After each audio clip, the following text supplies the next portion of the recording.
bestbookbits.com brings you the book summary of I Thought It Was Just Me, But It Isn't by Brené.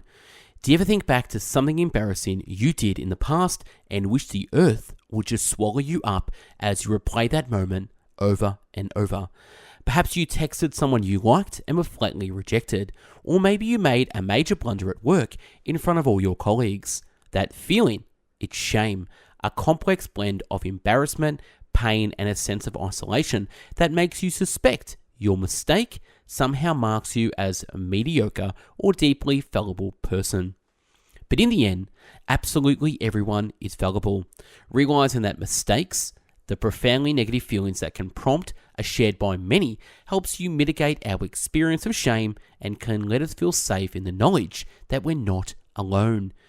In this summary of I Thought It Was Just Me, But It Isn't by Brené, you'll learn what can trigger shame, how empathy can be a powerful antidote to shame, and why we should all give up on the pursuit of perfection. I thought it was just me, but it isn't. Key idea number 1. Shame is a confusing and painful emotion caused by rejection at sensitive times. There are plenty of uncomfortable topics of conversation that most of us will try to steer clear of, but one subject that people particularly loathe discussing is the emotion of shame. As a result, many of us don't have a proper understanding of what it really is. Shame is a visceral emotion whose exact characteristics are difficult to describe, but at its core, it has to do with the feeling of not being good enough. Articulating such an experience can be difficult. After all, discussing shame requires us to, at least to a certain degree, relive the pain it causes. That being said, when the author interviewed over 300 people about how they experience shame, she discovered a theme. Shame is a negative feeling connected to a sense of rejection and the exposure of aspects of ourselves that we tend to hide. Based on this information, the author put together the following definition. Shame is a deeply painful sensation that stems from the belief that we're not good enough, and that this shortcoming will prevent us from being accepted by and belonging to a group. But how does shame arise? Most often, shame occurs when people seek compassion, but experience rejection instead.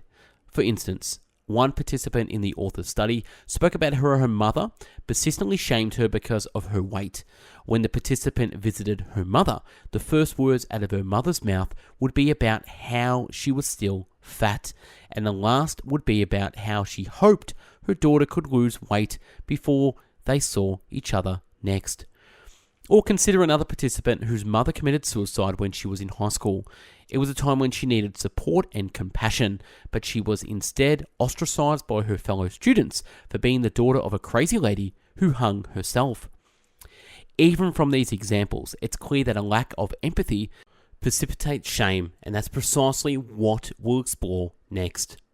I thought it was me, but it isn't. Key idea number 2. The solution to shame is empathy with understanding another person's perspective without judgment. If you get bitten by a poisonous snake, you can receive a dose of anti-venom that will save you. This is a dramatic example of the many antidotes available to us, and thankfully, a powerful antidote also exists for the feelings of shame. It's called empathy. Since everyone experiences shame, what truly matters is that we learn how to manage it. Every participant interviewed by the author pointed to empathy as the essential factor in quickly overcoming and recovering from shame. However, receiving empathy from others isn't the only important step. It's also essential for you to empathize with them. Most people first feel empathy by sharing a difficult experience with another person and hearing them say that they understand. Knowing that another person has experienced what you're experiencing, and that is not unusual or uncommon, makes you feel less isolated and more accepted. But to achieve this understanding, you need to be able to see things from the other person's perspective without passing judgment, which means being present and aware of the other person's story. For instance, one year the author was overwhelmed by the number of tasks she had to complete one weekend. She had promised to bring cookies to a party at her daughter's school, but she forgot. In her embarrassment, she lied to the teacher, claiming a dessert bought by another visitor as her own contribution. Later, when she told a friend about this, the friend responded by saying that the author had done her best, that she was juggling too many things and didn't want to make a bad impression on the teacher. This response was purely empathetic. There was no judgment, just a simple taking of the author's perspective. You now have some sense of how to relieve shame. Next, you'll learn how to identify when exactly you're experiencing it. I thought it was just me, but it isn't. Key idea number 3. Dealing with shame requires recognizing it and understanding where it comes from. Have you ever felt like you're coming down with some sort of illness, but just decided to ignore it? If you have, you'll likely learn that listening to yourself is important to your physical health, and the same goes for your mental health. As such, to deal with shame, you first need to recognize it. Through her research, the author found that the people who could notice and precisely describe their shame were much better at handling it. Some of these people, when confronted with shame, might get a dry mouth and have difficulty swallowing. Others turn red and start shaking, while still others become incapable of even getting out of the bed. However it manifests, noticing your shame enables you to overcome it, because to truly deal with shame, you also need to understand what triggers it. Accurately identifying shame lets you start looking for these triggers. That being said, there are no universal causes of shame, since it's largely dependent on negative personal experiences from early on in one's life. For instance, one of the people interviewed by the author, Sylvia, made an error at work and found herself on the company's loser list, a piece of paper posted in the hallway detailing all the people who have messed up that month. Wow. While others might have shrugged it off, Sylvia, who grew up with an extremely competitive father, simply couldn't. Her father had always told her and her sister that nobody likes losers and that there's nothing worse than being one. Naturally, being publicly shamed as a loser was deeply triggering for her. The good news is that by knowing the triggers of your own shame, you can take a step back when it starts to flare up. Doing so will give you a better shot at processing the emotion and emerging with a positive feeling on the other side. I thought it was just me, but it isn't. Key idea number 4. Critical awareness gives us a wider perspective on shame. On one occasion, while giving a presentation on critical awareness to a pharmaceutical company, the author found herself losing the interest of her audience. Rather than feeling shame or panic, she simply told them that they seemed more interested in the pizza that would follow the presentation than in her talk. By doing so, she was exercising awareness of herself. She went on to explain that she knew that they only had a short lunch break and that the pizza was a major incentive for them to be there at all. By pointing this out, she was displaying critical awareness.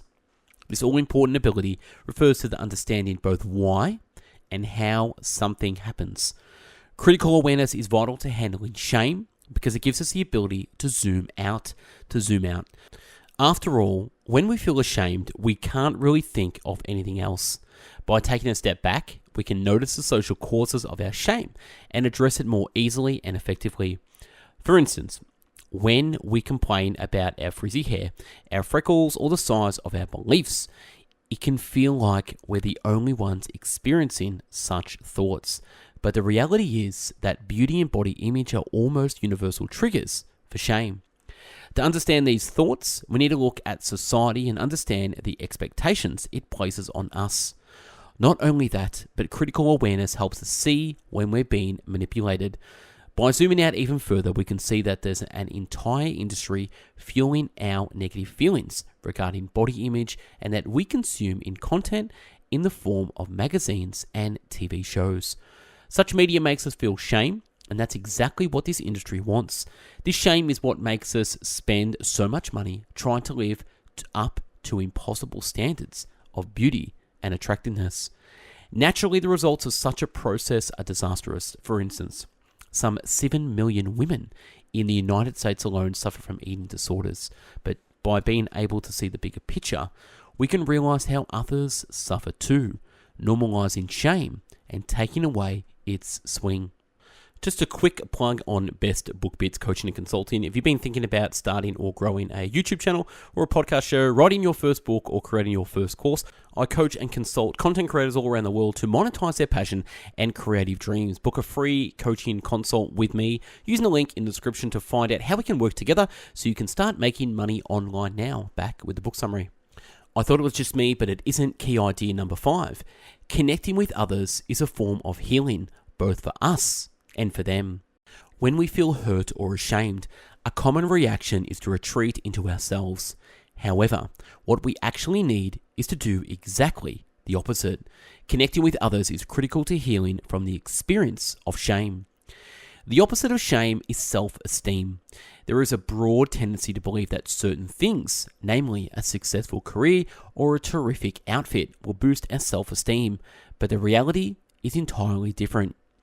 The psychologist Jean Baker Miller and Irene Shriver found in 1997 study that forming and maintaining relationships is the most reliable way to make people feel grounded and sure of their value. And this is especially true when it comes to shame. Having friendships and support networks through which we can share our life experience shows us how others share our difficulties. This removes the isolation from shame, makes it easy to manage, and can change the way we see other people. We can even help other people heal by reaching out to them.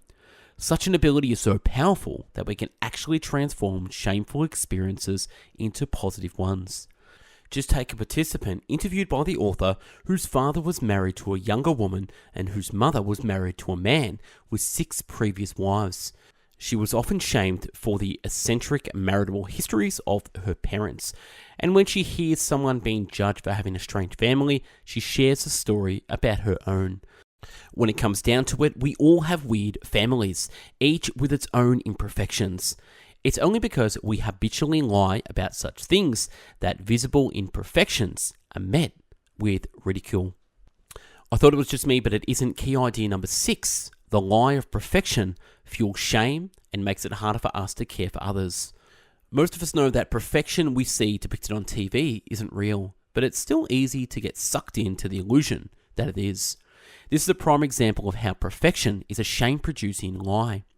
Just take Alex, the iconic 1980s character played by Jennifer Beals in the movie Flashdance. In the famous dance audition scene, Alex nails an incredible number that combines ballet and breakdance. But in reality, the scene is a combination of Jennifer Beals' face, a professional ballet dancer, a top gymnast, and even a male break dancer.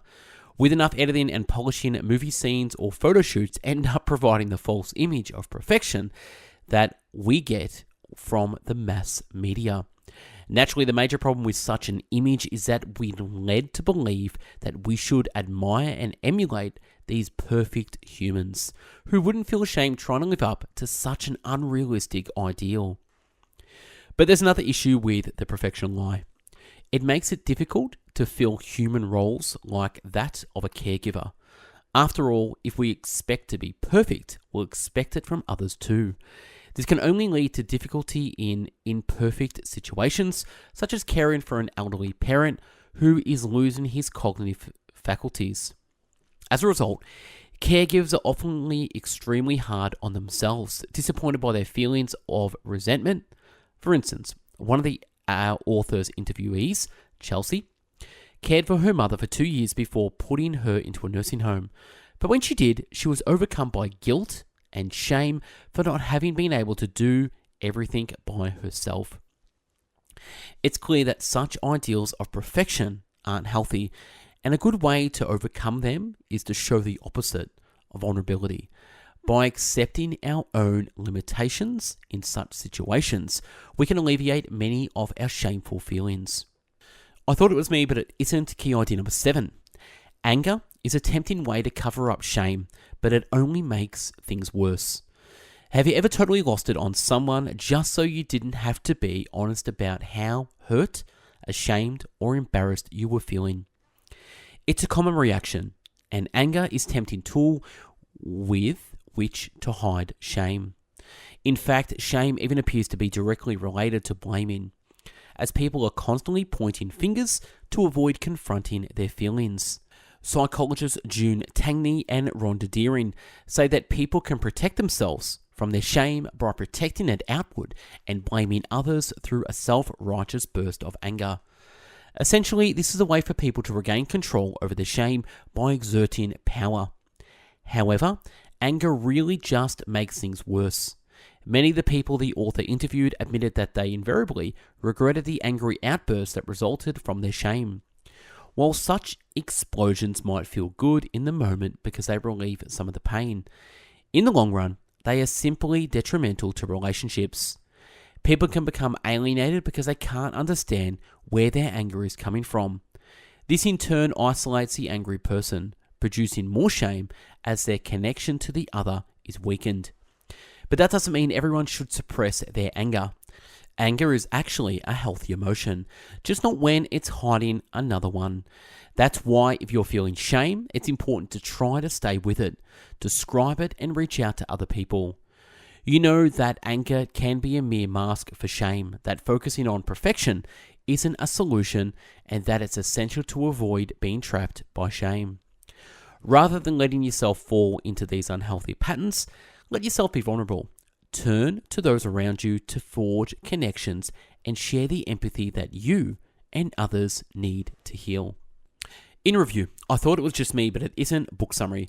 The key message in this book: we've all experienced shame and we'll all experience it again at some point down the road. Rather than trying to ignore this inevitability of life, it's essential to acknowledge and normalize it. By doing so, we can constructively deal with this painful emotion, connect with others, and emerge from a different experience with our self-esteem intact. That's a wrap on this book summary. We at Best Book Bits have done 1,000 book summaries. If you want this summary in PDF format, click the link below to download this. Subscribe to the YouTube channel. Check us out on Spotify and the website bestbookbits.com. And just a quick plug, so Best Book Bits Coaching and Consulting. If you've been thinking about starting or growing a YouTube channel, podcast show, writing your first book, or creating your first course, I consult and coach content creators all around the world to monetize their passions and creative dreams. Book a free consult and coaching call with myself in the link to find out if we can work together and start making you money online now. Thanks for watching and listening. Have yourself an amazing day. Take care. Bye-bye now.